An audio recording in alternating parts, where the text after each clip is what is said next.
Sorry, side tangent, ADHD. But I was talking with my sister and I was saying how, gosh, now I forgot because that's also ADHD. I'm so sorry. We were talking about, I don't even know, gosh, sorry about that. No, Was that's not okay. worth the side tangent. We went nowhere. That's the intro.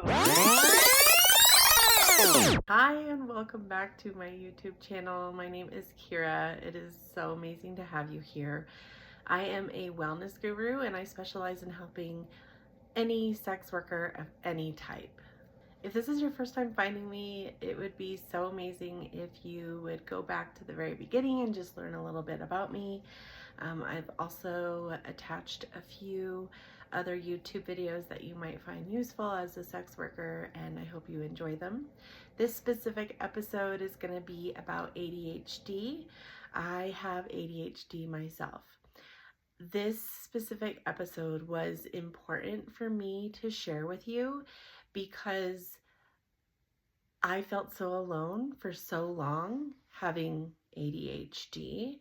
I was diagnosed in the 90s, and I share this next part because I do believe it can help somebody else.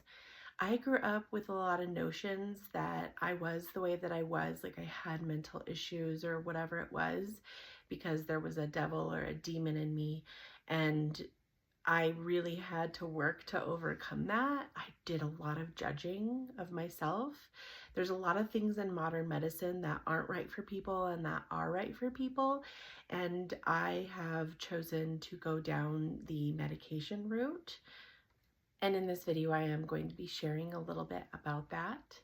I think that the most important thing for me to share with you is that in deconstructing my old beliefs, social media really blew up, and I began to see others with ADHD talking about their problems and really being able to connect. And without that awareness, I definitely wouldn't have been able to apply the wellness that I have today with my ADHD. In the mental illness and mental illness categories in this world, it's pretty hard to be like 100%. I think it's probably impossible. I do think that once you have the awareness, you're going to be able to start putting the puzzle pieces together, and that is what's going to help you thrive. So without further ado, I'm going to leave it to myself and Sin to talk a little bit more. Hi, Sin. Hello. Welcome to Coffee Talk again. Thank you so much. My name Shall we is cheers? Cheers. My name is Kira. Welcome back to my podcast or my YouTube channel. I think it's more like welcome back to my YouTube channel. Welcome back, Sin. I like doing work with Sin because she's a smart, intelligent woman. And on top of it, her heart to help women is the same as mine. And I feel like we work together really well. So having you back here talking about ADHD, in which we definitely both have lots of experience in this. Lived personal experiences. Yes, I was diagnosed with ADD in the 90s. And honestly, I was going to say too, ADHD back in the 90s was like, oh, that's really bad. But they've kind of all commingled it in together now. And I grew up in a family, we all had ADHD. So I'm very, very familiar with it, living with it. And I 2 or 3 years ago didn't really realize how much I was doing and what I was going through until I had gotten on medication.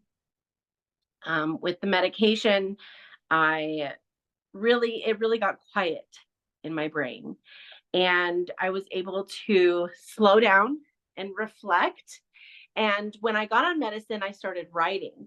And it was the first time that I started writing since high school, because in high school it was something I had to do. But now it was something that I wanted to do. And what I was learning about myself is that I had put myself through, and I really kind of say that in a way where I'm kind of judging myself, even though ADHD, anything that has happened is not not my fault. I want to say that. But having ADHD, I was putting so much on myself, so much Mhm. work, so many ideas. I was pushing through chronic pain, and I honestly was not even able to heal from that pain until I got on medicine.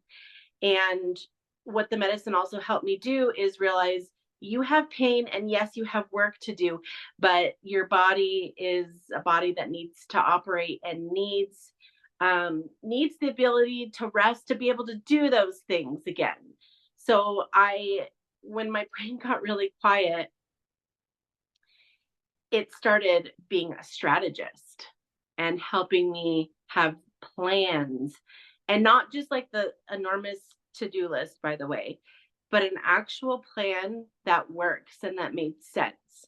I mean, I feel like I when I got on medicine too, I stopped getting so high on stories and mythology and started pursuing fact and real information, you know? Mhm. It's like when your brain is quiet like that, it is like is able to reel in like that's not something for you, like I've been able Yeah. to trust myself more, I would say too. Yeah, I think it brings it brings an awareness where if you're sort of just stuck in that ADHD brain bubble and it just sort of enveloped you and you haven't found tools that can help you, right? And you do need medication or something and that is helpful to you, then it kind of like makes that kind of bubble pop, right? And then you're like, oh, let me be actually fully aware, actually living in the truth of what's here, what's happening, what's now. Yeah, for sure. Yeah, totally. And I was on medication for a while, and I feel like it helped me fire and rewire. Um, I really wanted to bring this part to the ADHD because I think it's for me and where I live, it's the number one problem is one, mental health is such a hard thing, not only because you're going through something you can't control and you want to blame yourself, but also because mental health, although there has been a lot of education into it, a lot of people learning about it, especially on social media and stuff, there still is not enough.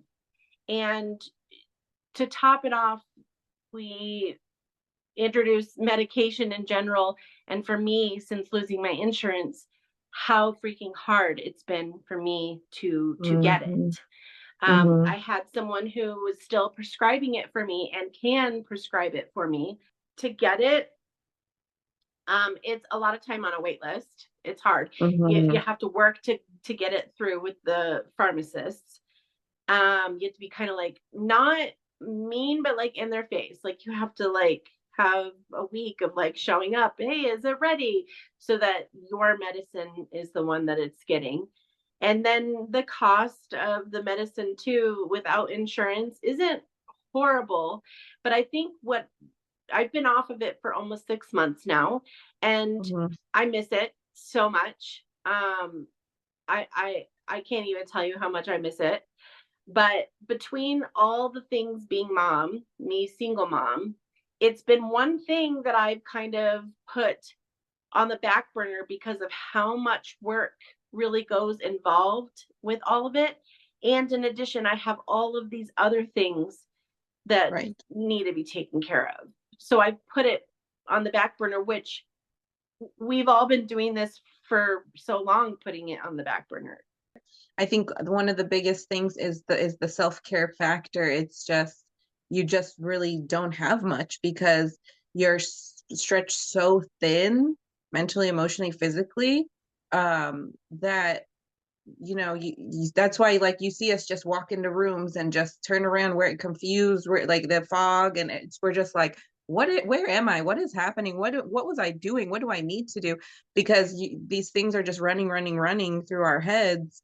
And again, like you said, the never ending list of like we know every single thing that needs to get done around with everything, everyone, and yet we know what we need, we should know what we need, and if we're not sure, we need to get in touch with ourselves. But for people that do know and touch and get in touch with themselves, then you would know that yeah, like I'm having chronic pain and I do need to slow down, or I do need to, get something checked on, or you know what I mean? And so we just really lack the perception to say, hold on, I'm dealing with all of this, and wait, should I be feeling this, thinking this, acting this way?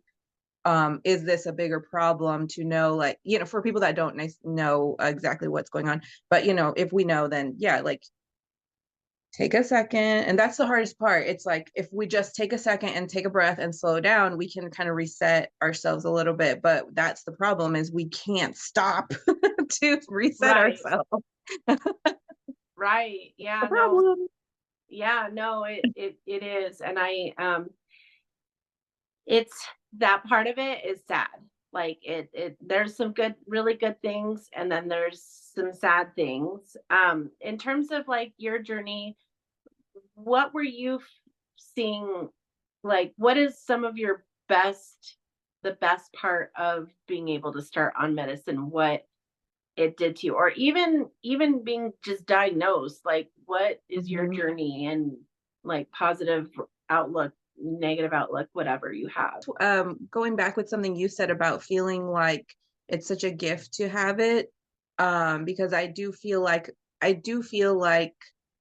bef- well, it's just so tough. So before being medicated, right, it felt like a curse because of all the negative things that come along with it, which is like the negative self-talk, um, just the like constant, like exhaustive feeling of like, everything you need to do. And it's just everything is so overwhelming and exhausting that you can't even, you go, oh, like I just saw a reel and it was like, oh, I need to plug in my phone. And then it was like, oh, well, if I'm going to plug in my phone, I should do this. And then it's like, well, if I'm going to do that, I should do this. And if I'm going to do this, I should do this before this. And then you just spiral, and that's how we get nothing done, because then our brain is just hyperactive.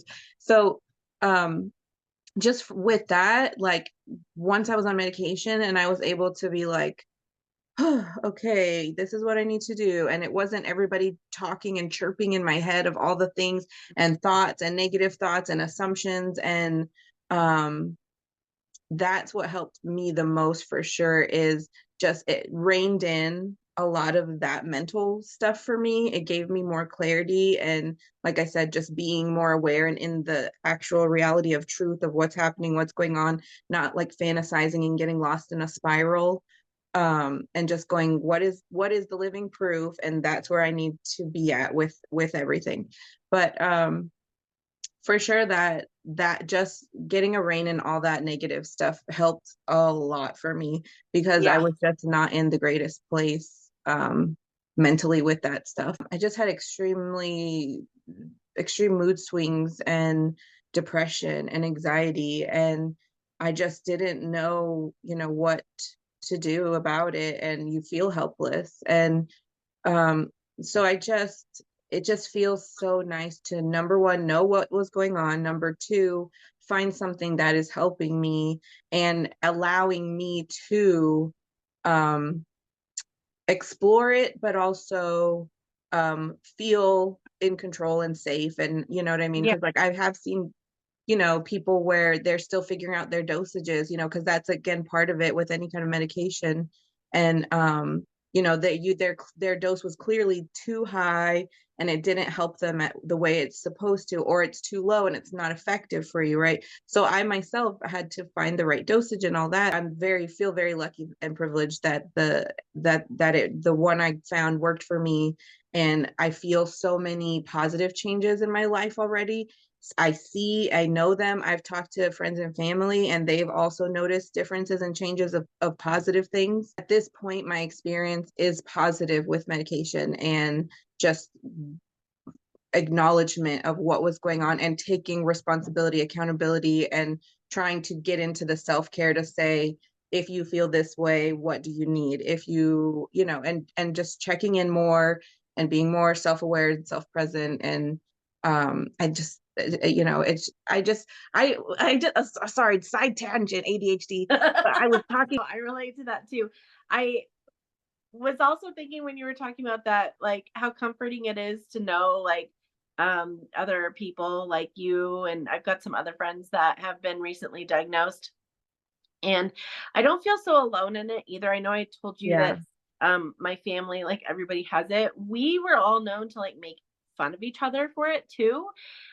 There's these times where we can laugh, like we're laughing, but then there's these times where people can be mean. I know that my ex-husband Mm, was super mean to me about, not paying attention or, something like that.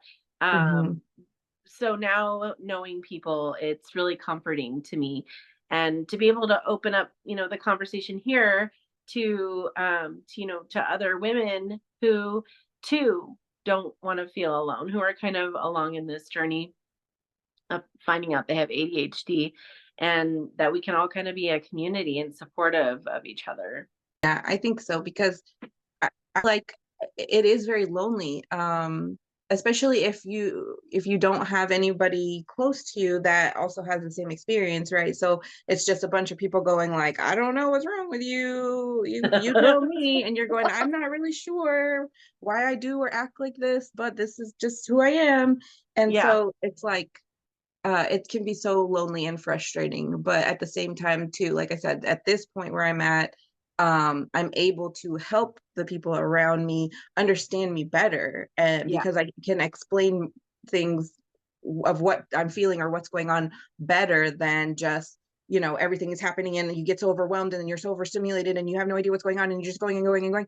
And then but if you there's people around you and you say, when you see me like acting like that, check in with me, maybe like yeah, clearly something's going on. So it's okay for you to go, hey, are you okay? Is there something you need? Can I help you? Do you need to take a break? Do you need to sit down? I can tell something is going on with you, right?